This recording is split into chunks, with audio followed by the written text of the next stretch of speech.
Hi, my name is Michael Dell. I'm a Ganawage Rono living with special needs.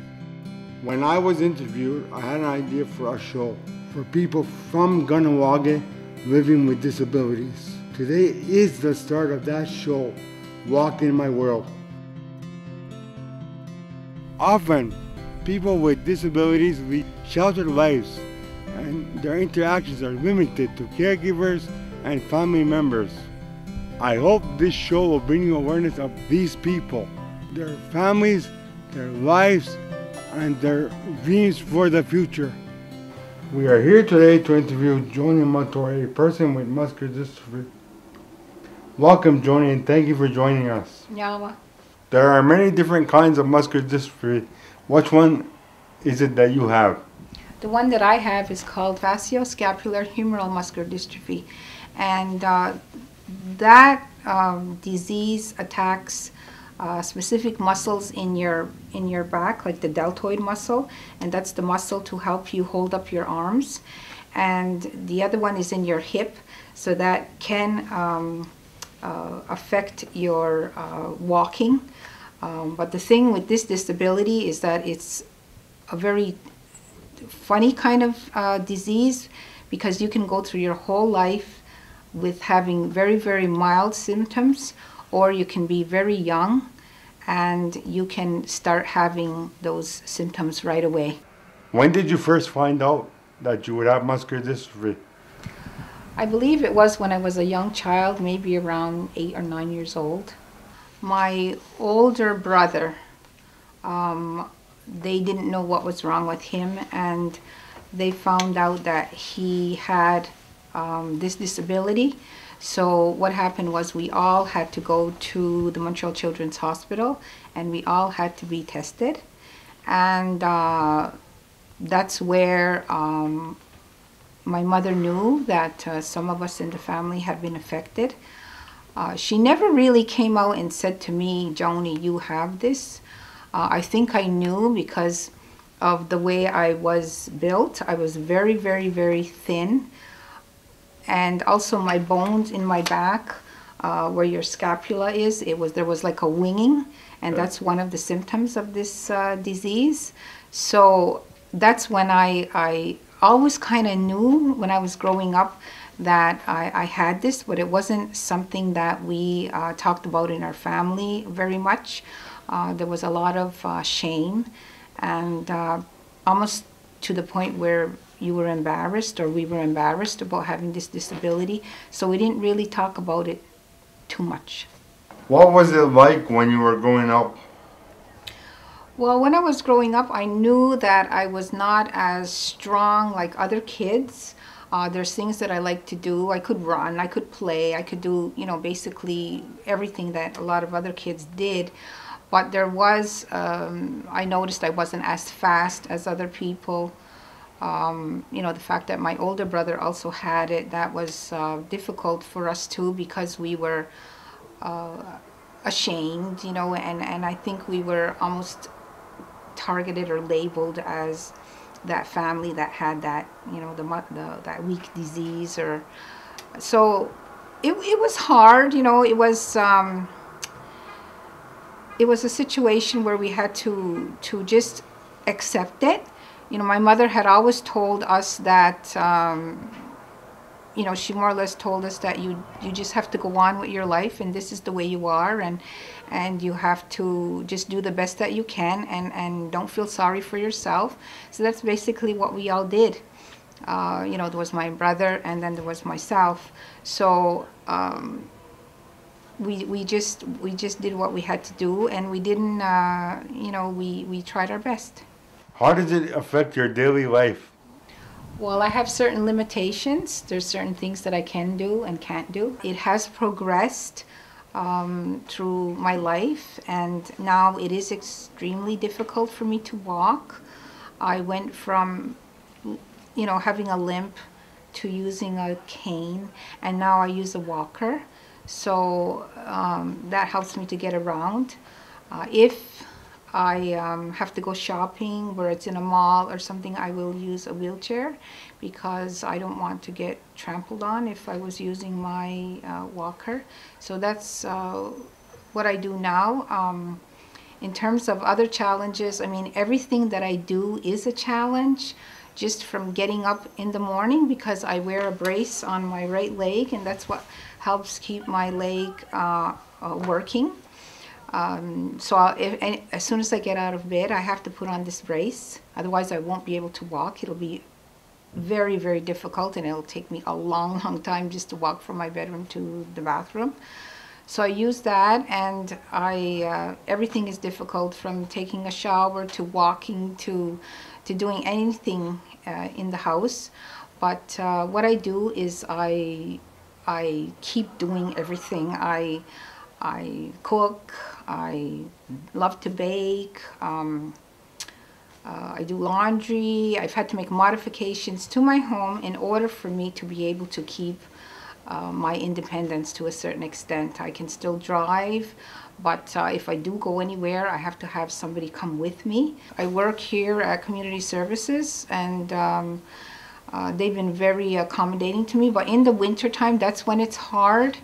I have to make sure that my ramp is shoveled so that I can get out of my house, and then I get in my car and I come to work. But I have to be very careful of the ice because I don't want to fall. I'm extremely, extremely careful when I am walking. It doesn't matter what season it is, because I don't want to fall. I'm very aware of everyone that's around me when I am standing up or when I am walking. Every move that I make has to be calculated, because if I get into a situation where I may lose my balance, then I will lose my balance and I will fall, because I can't catch myself like a regular person would. My bones are strong as anyone else's. Of course, I have to make sure that I take the vitamin D and the calcium that every woman my age takes. And I mean, I have fallen sometimes before in the past, and I've never broken anything. I fell on my face twice, and I do have a hard face, so it hasn't. Nothing happened there. I just had to throw that in. No, there's not. It doesn't affect anything else but those specific muscles in my body. What are some of the things you like to do for hobbies? Well, because I can't do a lot of things, I'm very limited in what I can do. But I do have a few hobbies. I enjoy baking. I do that a lot on the weekends. I enjoy reading. I watch TV. I like to play chess every night to challenge myself. I like to sing. So that's not hard. You don't have to be running around or anything. Yeah. I like my hockey games. I like to go shopping. And usually when I do go shopping, I have to have someone come with me. So that's when either my family, my husband or my daughters will come with me. Sometimes my sisters also help me. They help me quite a bit. And also my friend Barbara, she's very good with me also. If the extra person can't come with you, do you have to change your day around? Like, if you can't go shop, if they can't go shopping, you want to go shopping, you have to adjust your day?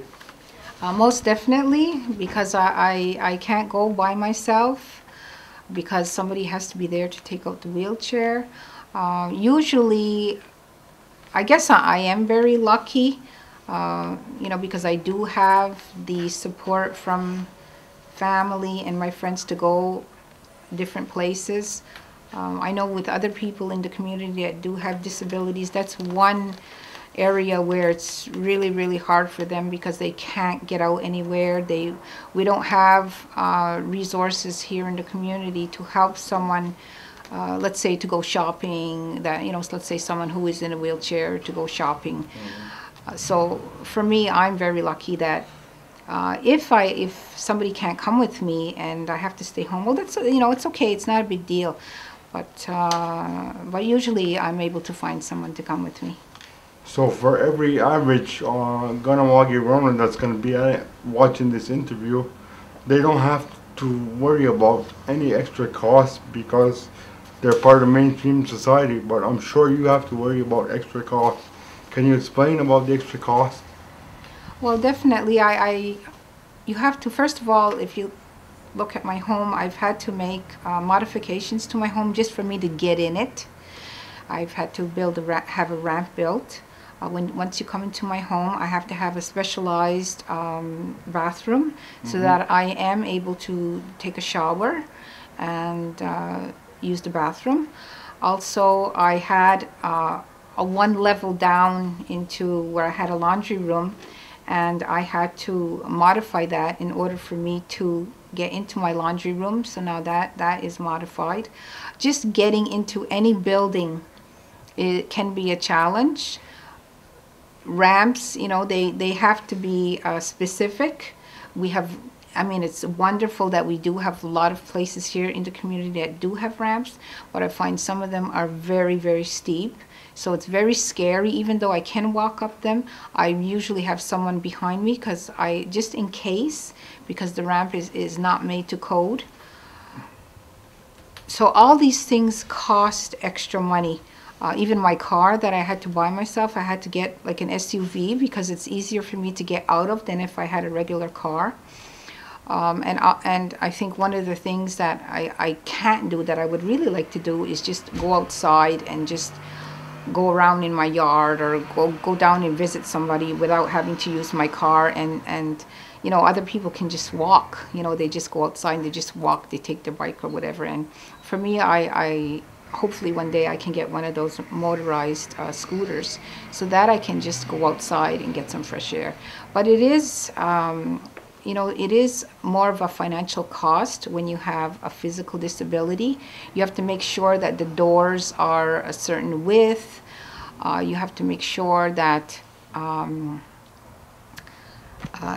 you know, anything that you're doing is appropriate for you to accommodate you because of your disability.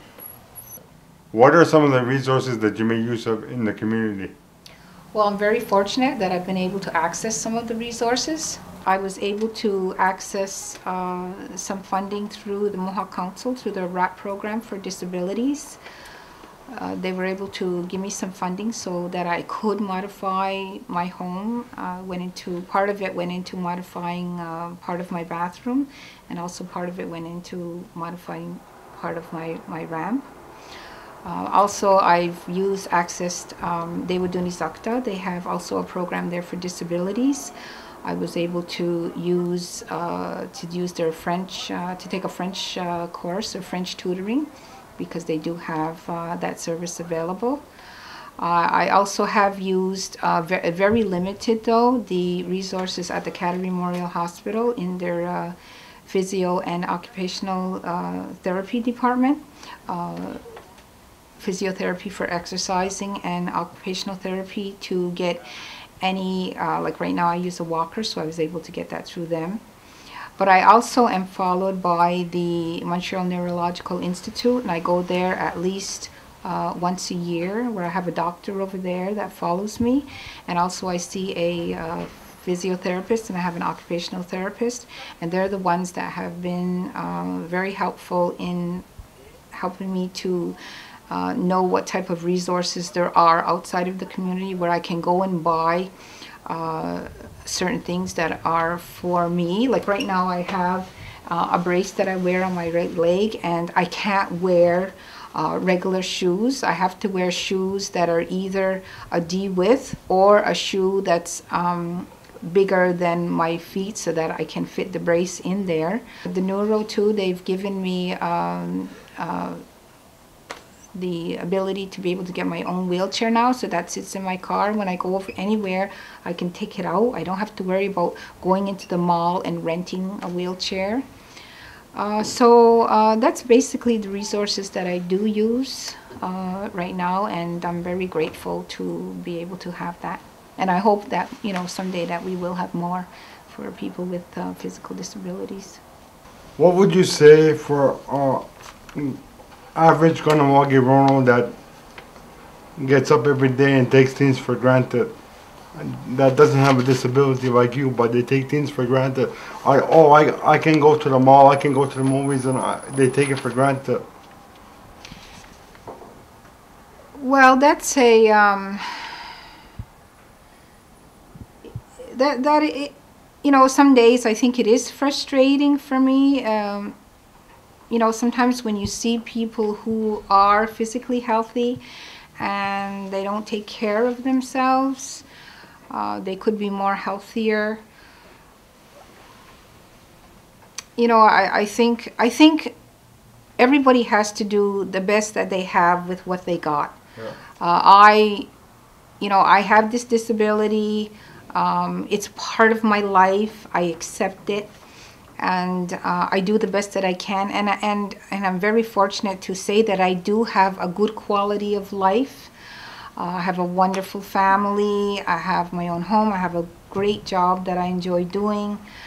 But I think, you know, the regular Ganawagehrono out there who doesn't have to think about their disabilities, I think when people with disabilities do want to have a better quality of life, and they're trying to say, you know, we need better resources, then you have to think about these people, because we can't do what you just take for granted, getting up and just going for a walk, or getting out of a chair and just doing what you want to do, getting down on the floor and then getting back up, going for a run.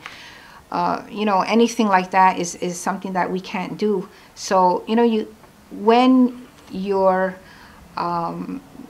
doing that every day, you know, just